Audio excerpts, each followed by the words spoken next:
A mobile knife sharpening route sold in Utah last year. The books were public. $190,000 in revenue. $160,000 of it, one person, a van, and a grinding wheel. Not a startup, not an app.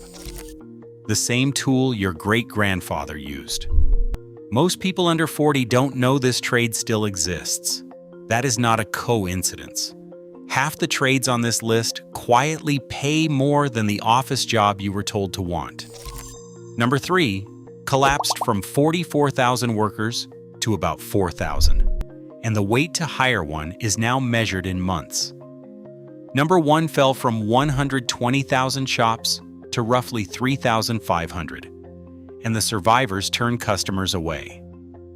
These were not hobbies, they were how your grandfather paid the mortgage, before someone decided it was more profitable to sell you a replacement than teach you to fix what you already had. Number 10, knife and scissor sharpening. Your grandmother knew the sound. A bell down the street, a man with a van and a grinding wheel, $2 a knife, and every dull blade on the block came out to meet him. By the 1970s, a good sharpener could work a whole neighborhood in an afternoon. Then stainless steel and the disposable blade arrived, and America decided that dull was just normal. It is not. A dull knife is just a knife nobody sharpened. The trick was never the wheel. It was the route. The same restaurants, butchers, and salons, every 2 weeks, booked before the van pulls up. Sharp steel still runs professional kitchens, and they pay for it, $2 to $12 a blade. One route in the New York boroughs nets $1,800 a week after expenses, on 2 working days. The number from the start of this video, $160,000. That is the ceiling, not the floor. A route someone spent years building, sold with its books. Most sharpeners start at a couple $100s on a Saturday. The blade still gets dull. Somebody still has to fix it. Your grandfather just didn't need a factory to do it. Number 9, beekeeping and local honey. In 1948, a farm agent could tell you a single hive paid for itself in a season. Hardware stores sold hives next to the garden rakes. Then cheap imported honey flooded the shelves. And the backyard hive went the way of the backyard everything. Here is what nobody mentions. Grocery honey and real honey are not the same product, and buyers have figured that out. Local raw honey sells for $5 to $10 a pound at a farmer's market. 10 hives plus the beeswax and pollination rental turns a quarter acre into real money. She didn't call it a side hustle. She called it the bees. Number 8, upholstery and furniture restoration. Half the furniture in America is built to be thrown away. Particle board, staples, a 5-year lifespan by design.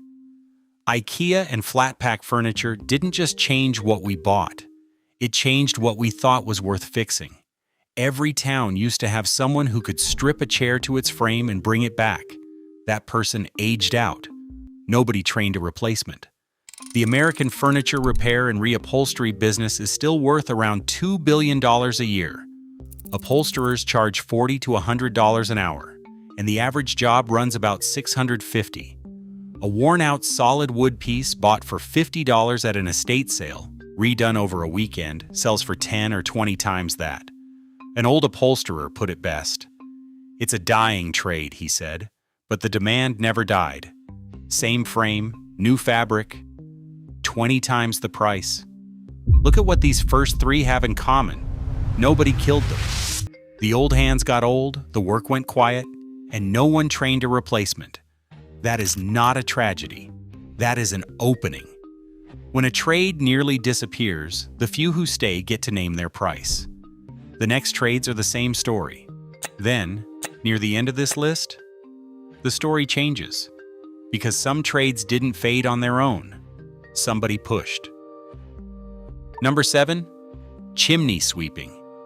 The Victorian sweep with soot on his face is a museum piece, supposedly.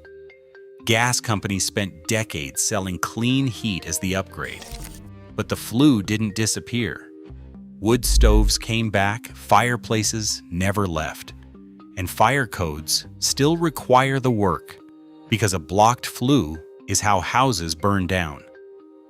A working chimney sweep averages somewhere in the high 50s. A certified one runs higher. An owner who builds a route and moves into inspections and repairs clears $70,000 to $150,000 and up. The startup is a van, a brush, and a certification almost nobody bothers to get anymore. The fire risk didn't change. The competition did. Number 6. Estate sale flipping. Before the recycling truck, before eBay, the rag and bone man bought what people threw out and sold it on. Cities pushed those men off the streets. The trade didn't end. It moved indoors and got a smartphone. The trick was never the junk. It was knowing what the junk was worth before the seller did. A side hustler clears around $1,000 a month. A serious one nets $5,000 to $12,000. The American secondhand market is on track to pass $350 billion. Platforms take the fee now. The IRS takes a cut at $600. Same trade your grandfather did cash only on a Saturday. Same trade. Cleaner paperwork. Number 5. Piano tuning. There are about 7,000 working piano tuners left in America, and the number shrinks by 10% a decade. Public school music programs were cut in 72,000 districts between 1970 and 2000. The piano tuner lost his pipeline. Nobody cut the budget for football. Be honest about the money. The average tuner is not rich, but a tuning runs $115 to $150 and takes about 90 minutes. A tuner with a full book doing 4 a day is doing the math you think he's doing. The trick was never the ear. It was the scarcity. The waiting list is already there. Nobody trained the person to fill it. Now watch the line between two kinds of decline. The trades so far faded on their own. Nobody got rich shutting them down. The horseshoer is the last of those. After him, the story turns, because the final two trades didn't fade. Somebody made money every single time you stopped fixing things and bought new ones instead. Watch who collected the difference. Number 4. Horseshoeing. The automobile was supposed to end the farrier, so the trade shrank into the corner of American life where the horses stayed, and there it quietly became one of the best-paid skilled jobs almost nobody talks about. A horse needs its feet trimmed and shod every 6 to 8 weeks. There is no app for that, no machine, no overseas factory. It is a person, a forge, and a horse that would rather not cooperate. Full-time farriers report around $90,000 a year. The good ones, working show and race horses, earn $140,000. Your grandfather knew the local farrier by name. His grandson can't find one. No app for that. Not yet. Number 3. Watch and clock repair. In 1953, America had 44,000 watchmakers. By 1993, 9,000. Today, the trade group counts about 4,000. The cause was quartz. When the cheap, disposable quartz movement arrived around 1970, the whole industry assumed repair was finished, so nobody trained replacements. A throwaway product got sold as progress. The repair skill quietly starved. They were wrong about the watch. Mechanical watches came roaring back. The second-hand market exploded, and now there are millions of watches that need servicing, and almost no one left who can do it. The wait stretches into months. Whole regions have a handful of qualified people for an entire state.